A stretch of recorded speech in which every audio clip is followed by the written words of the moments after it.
over to the New Testament and deal with the words of the Master. The words of the Master, where we look at all of the things that the Master Yeshua has said. If you have a red letter Bible, these are the things that are read in that Bible. We talk about the words that he spoke and the places and situations that caused him to speak. Over here, we are going to talk about what has been entitled, Show Me a Sign. Show me a sign. We're looking at Matthew 15, verse 38, all the way up through Matthew 16 and 4. And also Mark 8, 10 through 12.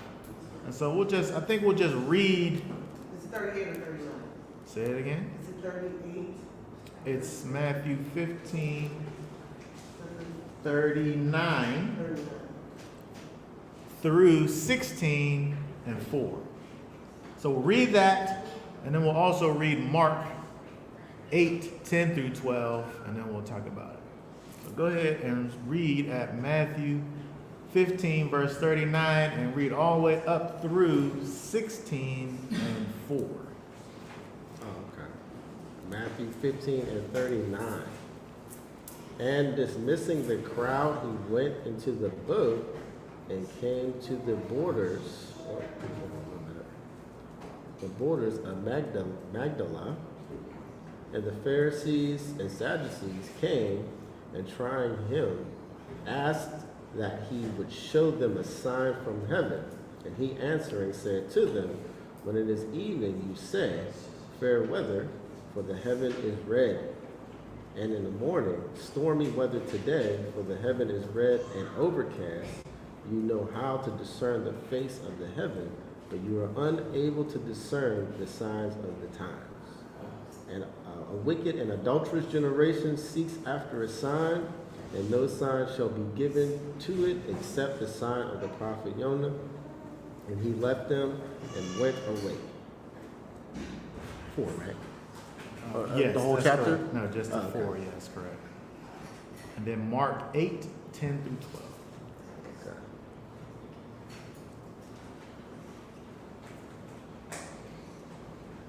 All right, Mark chapter 8, verse 10. And immediately entering into the boat of his taught ones, he came to the parts of the Lumanuth. And the Pharisees came out and began to dispute with him, seeking from him a sign from heaven, trying him. And sighing deeply in his spirit, he said, why does this generation seek a sign? Truly, I say to you, no sign shall be given to this generation. And leaving them. That's good. Okay. All right, perfect. So we see over here, it's interesting the path, the things that we see with Yeshua when he deals with the people and his way kind of escaping. He's always, it seems, he's on and off of this boat. He's always on the He's getting on this boat, he's fleeing from these people that are,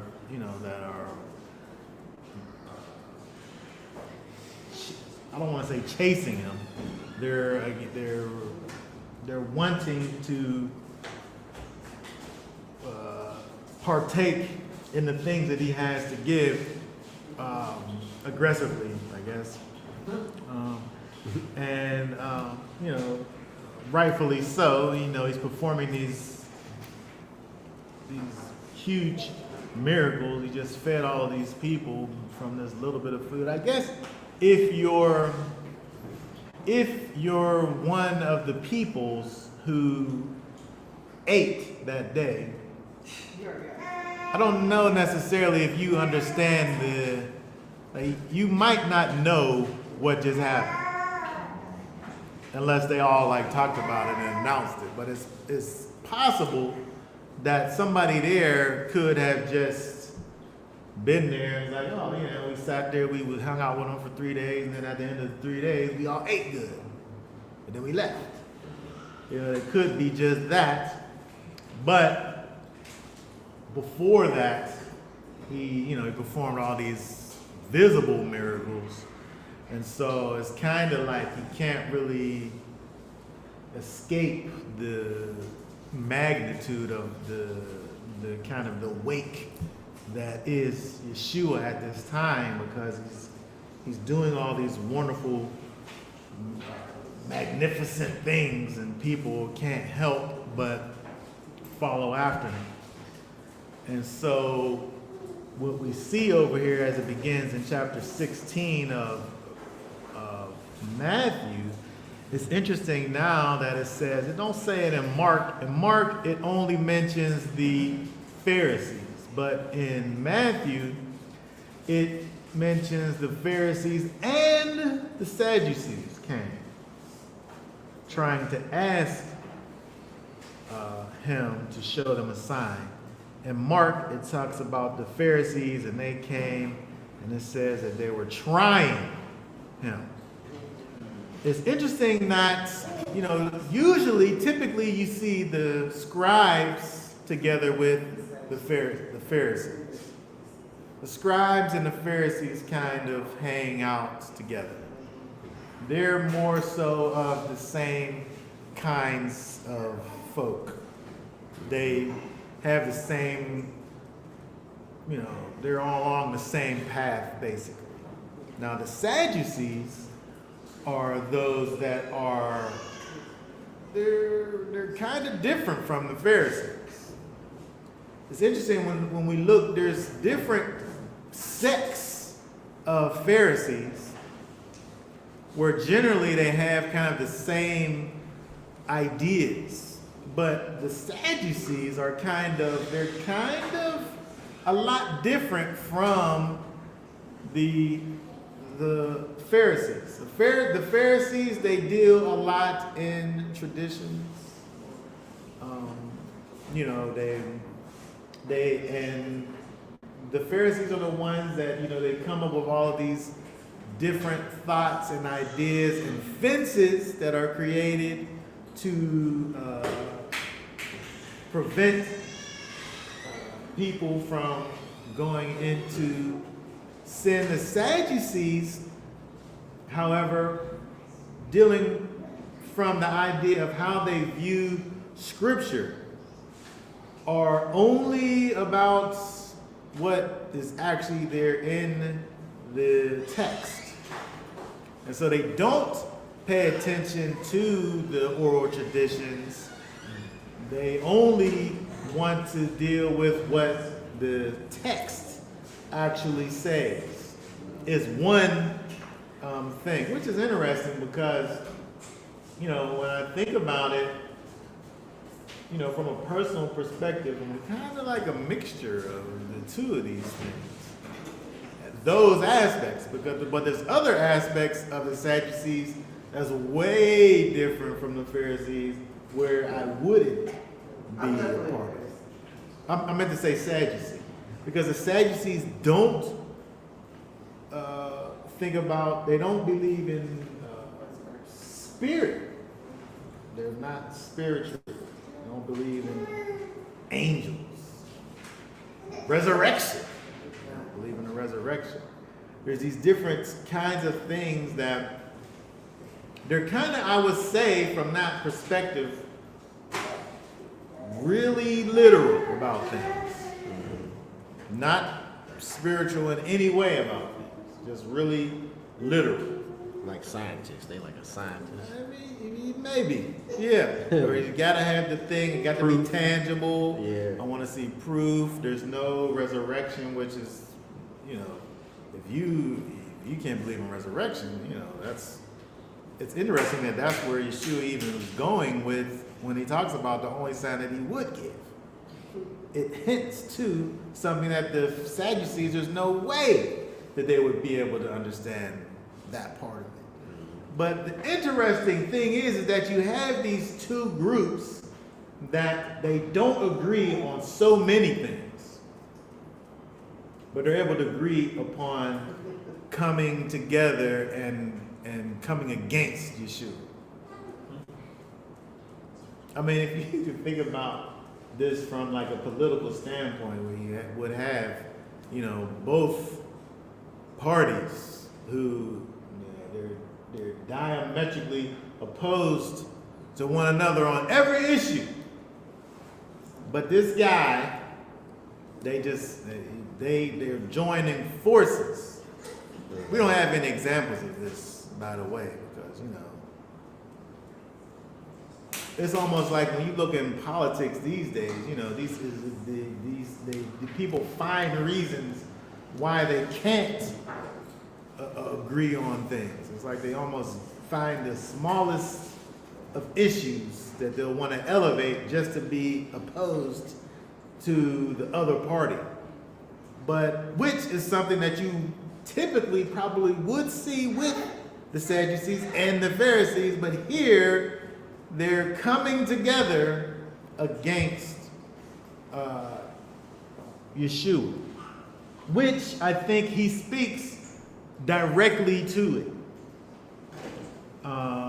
which is interesting because when he goes down in verse 3, where he talks about the fact that they're able to look up in the sky and they're able to see and look at these weather patterns and make a determination based on what's going on in the sky.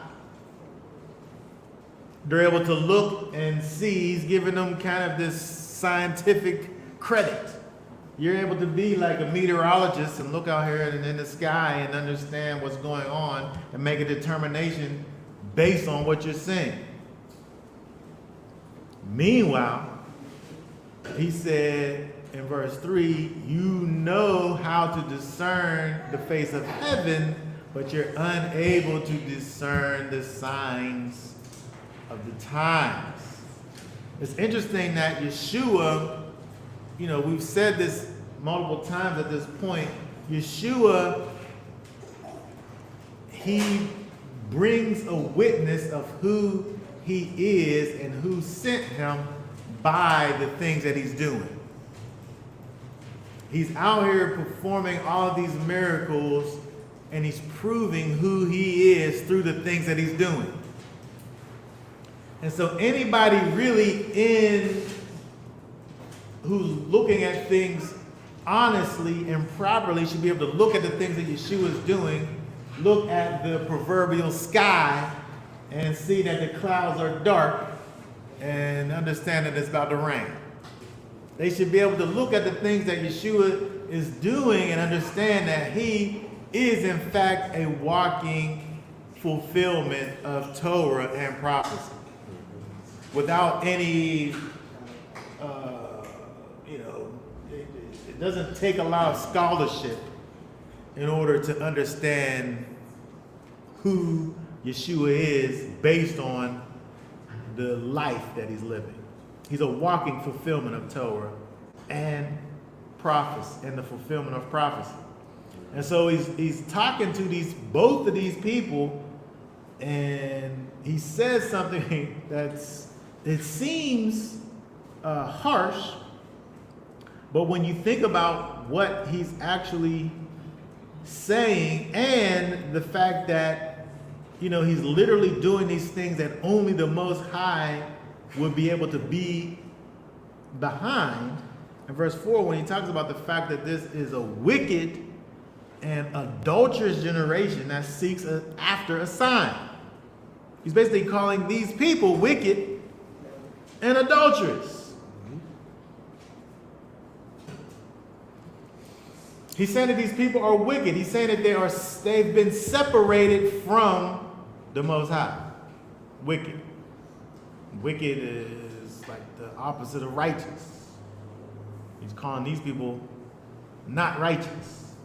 He's calling these people adulterous. Adulterous from this kind of a standpoint is really dealing with the idea of idolaters. As if to say that these people are seeking other gods. He's basically saying these people have joined themselves to other gods.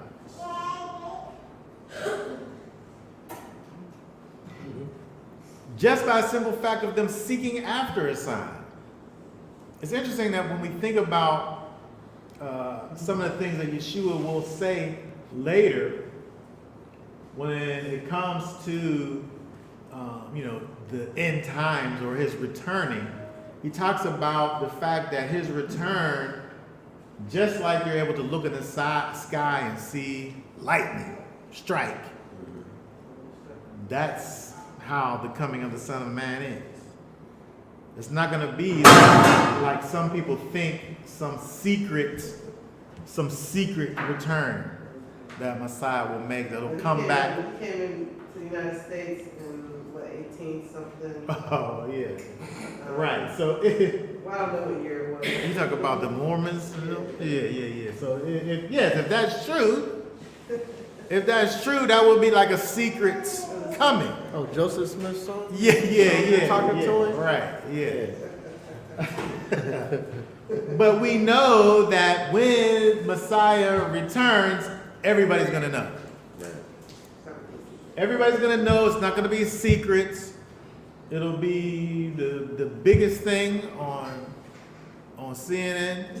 Yeah, you name it. It'll be trending on everybody's reels.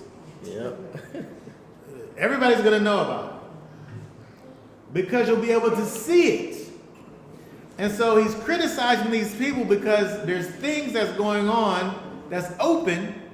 He's not secretly doing it. People are following him all over the place. He got to keep on ducking and trying to hide and trying to escape because of the fact that everybody sees what he's doing.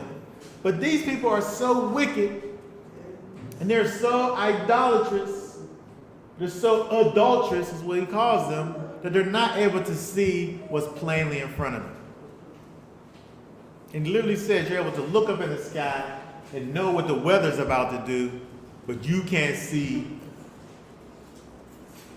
what I'm doing. I don't understand why they wanted a sign. They should have just added all. And do they want him to just like Moses before Pharaoh, like throw down your rod and like make it into a snake or something? Like he's literally healing people from leprosy, which is something they obviously know is the only that was the sign of the sign. Yeah. Let's go over to Deuteronomy. Let's go over to Deuteronomy 13. Let's go to Deuteronomy 13 and read 1 through 5. When there arises among you a prophet or a dreamer of dreams, and he shall give you a sign or a wonder, and the sign or the wonder shall come true, of which he has spoken to you, saying, let us go after other mighty ones, which you have not known, and serve them. Do not listen to the words of that prophet or that dreamer of dreams. For Yahweh Elohim is trying you to know whether you love Yahweh your Elohim with all your heart and with all your being. Walk after Yahweh your Elohim and fear him and guard his commands and obey his voice and serve him and cling to him. And that prophet or that dreamer of dreams is put to death because he has spoken apostasy against Yahweh Elohim, who brought you out of the land of Mitzrayim and ransomed you for the house of bondage, from the house of bondage, to make you stray from the way in which Yahweh Elohim commanded you to walk. Thus you shall purge the evil from your midst. Okay, very good. So, according to the Torah, if some prophet comes along and he's literally causing you to go after other gods, which you did not know, and serve them, that one you're supposed to kill. That one you're supposed to not follow him.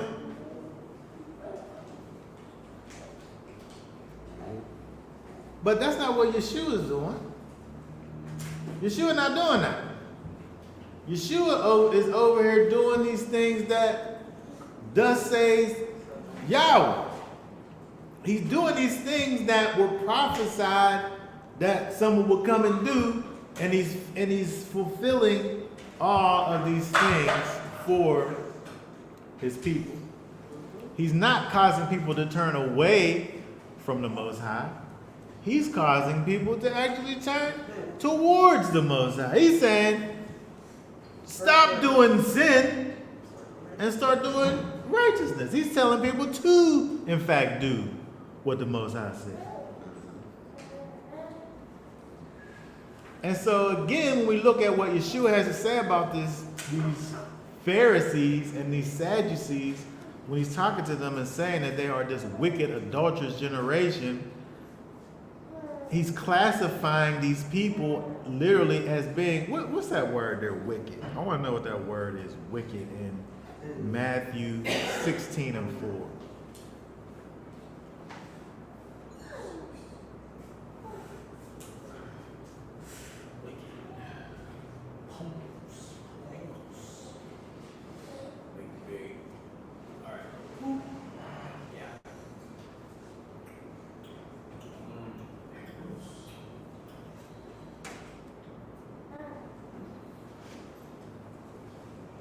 What the word say?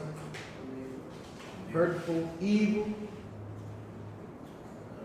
an effect of influence, differing from that which refers rather to the essential character, case degeneracy, from original virtue. These are all things that are not connected to what we would say the Torah is, which is showing the actual character of the Most High. And so these people who are operating in a way that isn't connected to the character of the Most High, he's referring to these people as such. And so Yeshua, who's going around doing these very spiritual things, of course he's not influencing those who aren't spiritual to begin with, the Sadducees.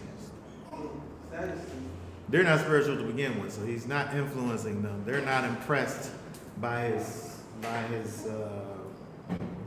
things that he's doing. But also these Pharisees who have, whatever it is that's creeped inside of their kind of collective situation is causing them to not be able to recognize who he is or what he's doing either. It causes me to think about 1 Corinthians 2, 9 through 16. I'm going to look at 1 Corinthians 2, 9 through 16.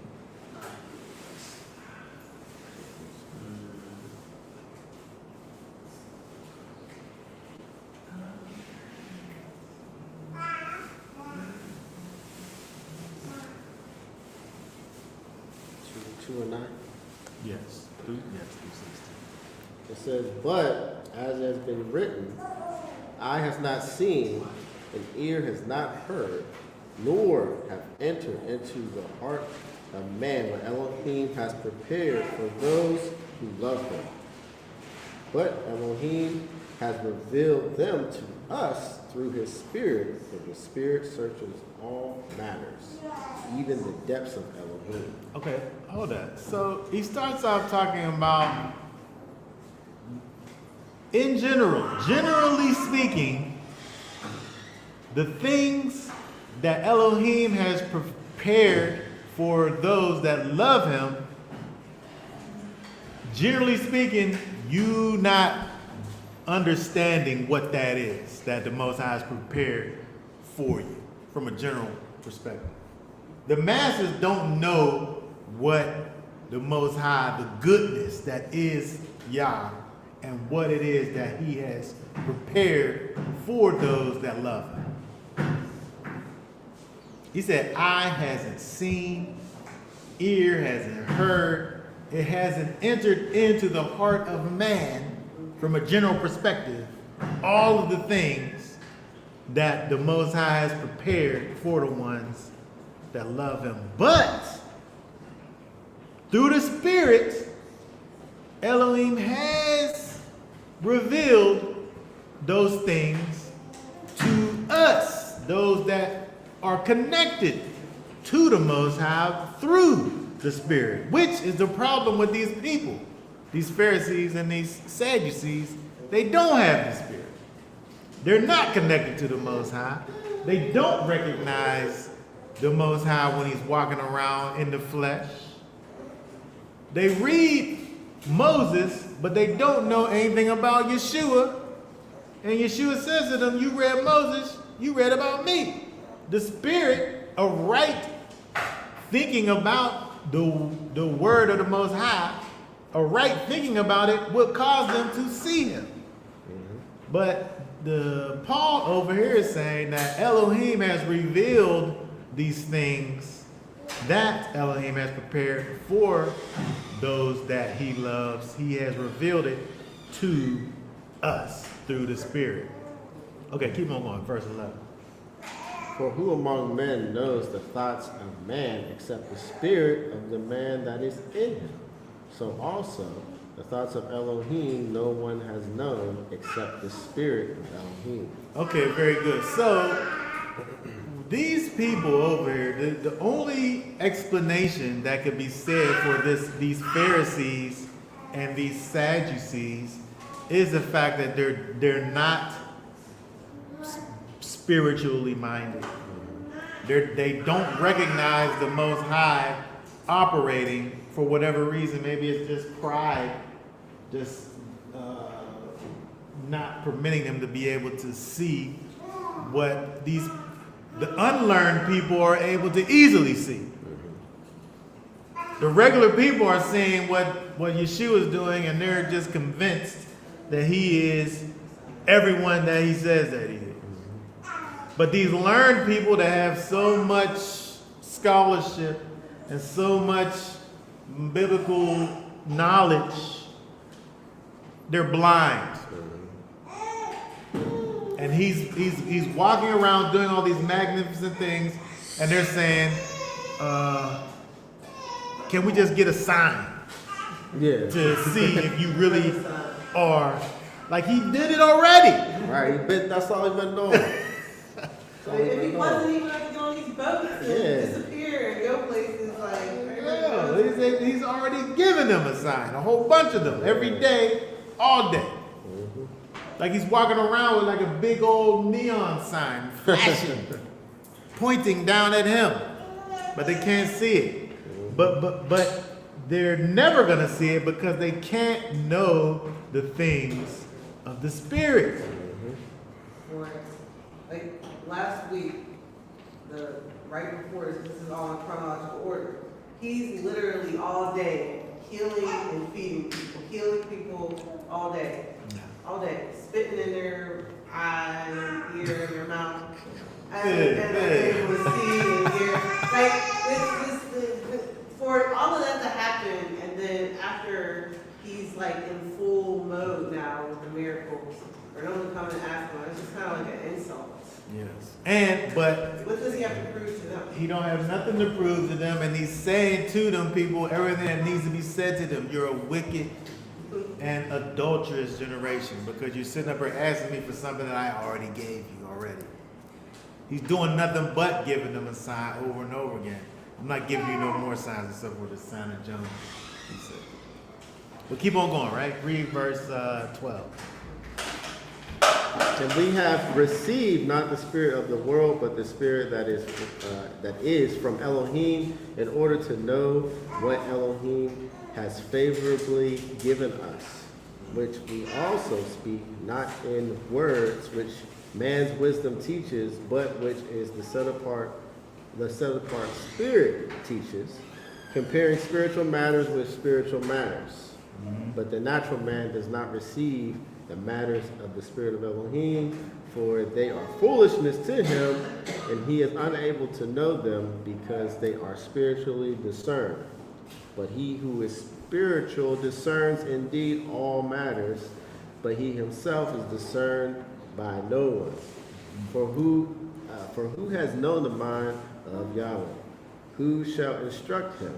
But we have the mind of Messiah. Okay, very good. So, when we look over here at these things that Paul's talking about, he's talking about somebody who is natural. That person can't see, understand the things that go on in the spirit.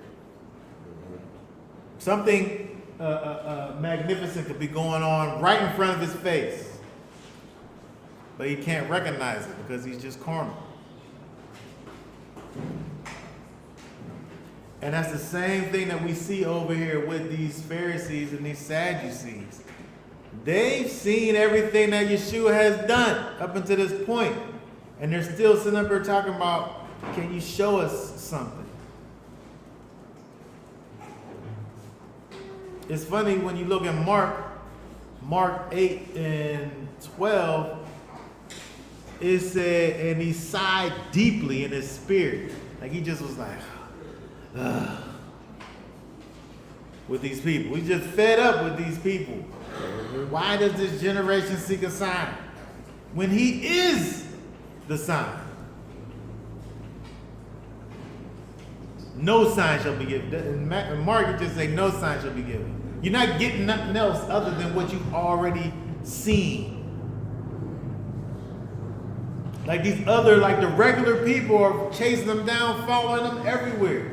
He can't get a moment to himself. Like he can only do, what he's doing in terms of healing and feeding the people. The regular people. Those people not asking for a sign because they're experiencing Yeshua. But these people who are supposedly supposed to be those that control and have the oracles of Elohim, these people are completely clueless. Because in order to know the Spirit, you have to actually have the Spirit. You can't see what the Spirit is doing outside of the Spirit. Right. And so when we think about this kind of from a practical standpoint,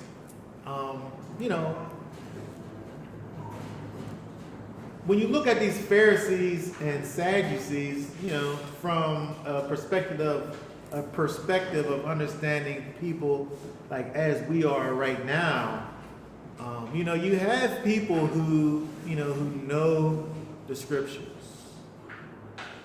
in terms of they know where Bible verses are, in terms of they are able to, put together thoughts and ideas that pertain unto biblical things. But there's one thing to kind of have like a book knowledge about something. And it's a whole other situation to actually have experienced Messiah in your heart and, in the depths of your being, and when you understand who Yeshua is and what he's done for you. That person is not looking for a sign because he's already received you it. already got the sign. Yeah. The master's already come and spoken to your heart and opened up your heart and your mind to let you know who Yeshua actually is. He don't need to be proven nothing anymore, that guy. And that's what each and every one of those people are that are following him all over the place. Some of them didn't see nothing. They just heard about what he did and that was enough. Yeah. But these educated people who know so much about what's going on, they have so much biblical quote-unquote knowledge about things. These are the ones that got so many problems and they're like, where is he? Because they're not connected from a spiritual standpoint. And so I'm saying that we have to be able to, well, let me just say before we get into that, let me just say that what he says in Matthew chapter 16 and 4, he says the only thing that will be given is the sign of the prophet Jonah. Which is what?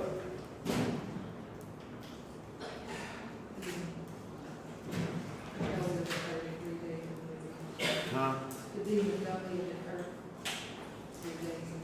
Right. And so for them at this time, now I don't know what that is. They don't know what that is, right? At this time, because he's walking around like, what could he possibly even be talking about? The sign of Jonah. Like this is for those who will experience it after it happens already. And so he's saying, I'm not going to show you nothing. You're going to have to just wait and see till I live and die and raise from the dead. But he didn't even say all that. But I'm saying outside of the timeline, we're able to understand what he's saying. But he just basically saying you got to wait and see. The only sign you're going to get is just to watch me flood. That's the only sign you're going to get. But he's basically saying the only sign you're going to get is to actually experience Messiah. Yeah.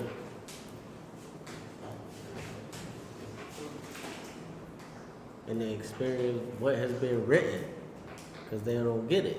They couldn't see that what he was coming to do.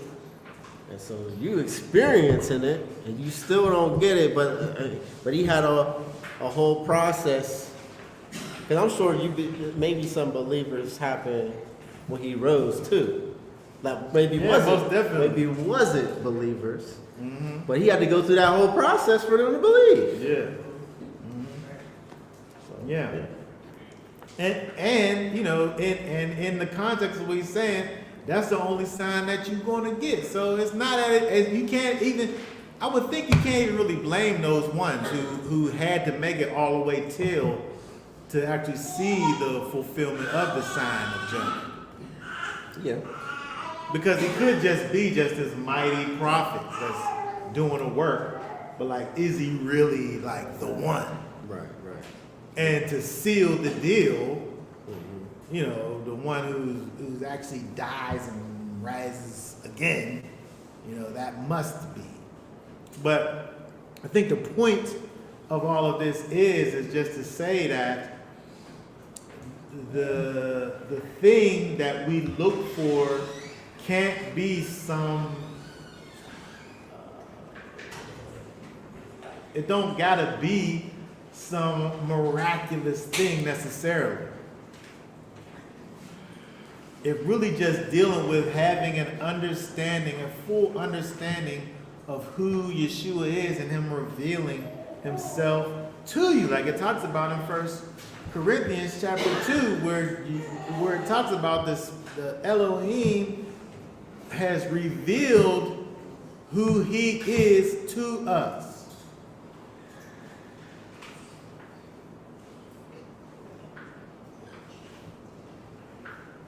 I mean, and let's just keep it all the way 100. I've never seen nobody raised from the dead before. I've never seen that before. I've never even seen a leper in order to see a leper be cleansed. I don't even know what that, you're right. I don't know what this kind of leprosy even is. To know what it looks like or anything. I've never seen somebody who wasn't able to walk. I've never seen any of these things. But I know that Yeshua has come and lives and dwells on the inside of me. That he took my dead spirit inside of me and brought life on the inside of me. I've experienced Messiah. So I don't look for those things. I just have, as a result of my experience with the Master, I know that he is. And so it's interesting when you look at the way that Yeshua even is talking to these people, these quote unquote learned scholars, so to speak, the way that they react to Yeshua, I think helps for us to be able to understand that you can't study yourself into understanding who Messiah is.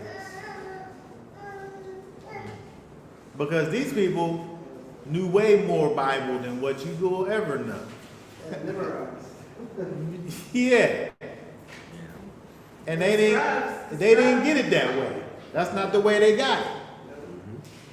It didn't come to them that way because they didn't do nothing but study the scriptures. You know the Spirit by the Spirit. And this whole thing that Yeshua is doing in this, when we see him walking the earth, he's making a way for the people to be spiritually awakened.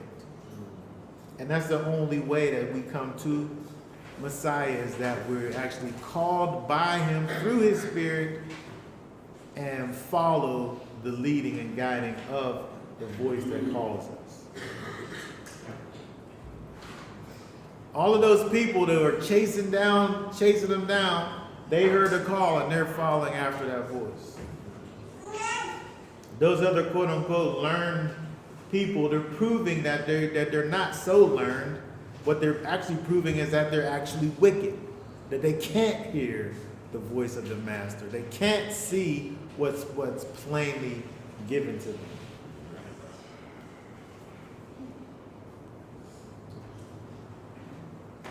And so we,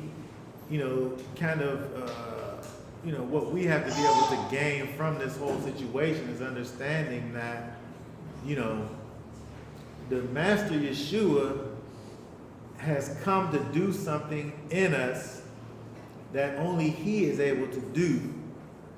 And it's not going to be about necessarily, some miraculous signs and wonders that he's performing in order to prove who he is to you. Unless you count the fact of him being able to come and live on the inside of you and cause you to do within yourself things that you was never able to do outside of him. I mean, if you mean besides that, I don't know what kind of miraculous things that it is that you will be seeking from him. Because really the only thing that he really said that he was going to be doing in you is to cause you to naturally do the things that you cannot naturally do within yourself. Which, that's pretty miraculous right there. Being that, each and every one of us are this, inherently wicked individuals. It's funny talking to somebody who I hadn't talked to in a long time, brought up some things that I had done in the past that were, I don't even know all of the specifics of these things that I was being reminded of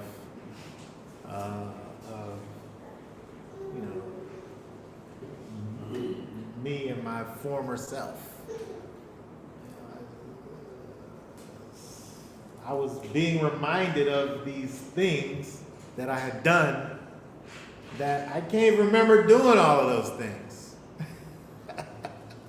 Because that was a whole other guy way back then. I've been changed and transformed by the Master Yeshua. That old person died, right? That old person been dead for a long time. I can't remember half of the things that guy used to do. I can't even picture myself doing any of those things. And I'm saying that's the only sign. Guess what? That's the only sign you're going to get is to be able to look at where the Most High, through the Master Yeshua, where he brought you. And when you look back and say, wow, I used to do that. I couldn't think about doing anything like that. How did I get right here? Right. The Master Yeshua. Yep. The Spirit on the inside of you, transforming you. And doing the very thing that he sent the Holy Spirit to do inside of you in the first place. True. We have to understand that, yes, in this time, there was all these types of miracles and things going on, but when we look at the prophecies that point us forward to the Ruach HaKodesh, the Spirit wasn't being poured out so that miracles and things could be performed. They might have been performed, but that wasn't the purpose of the Spirit. The purpose of the Spirit was to cause you to walk in the ways of the Most High. And so the only thing that we need to be looking for is the Spirit working on the inside of us, changing us and transforming us and causing us to walk in righteousness through the power of the Holy Spirit. And so that's the sign.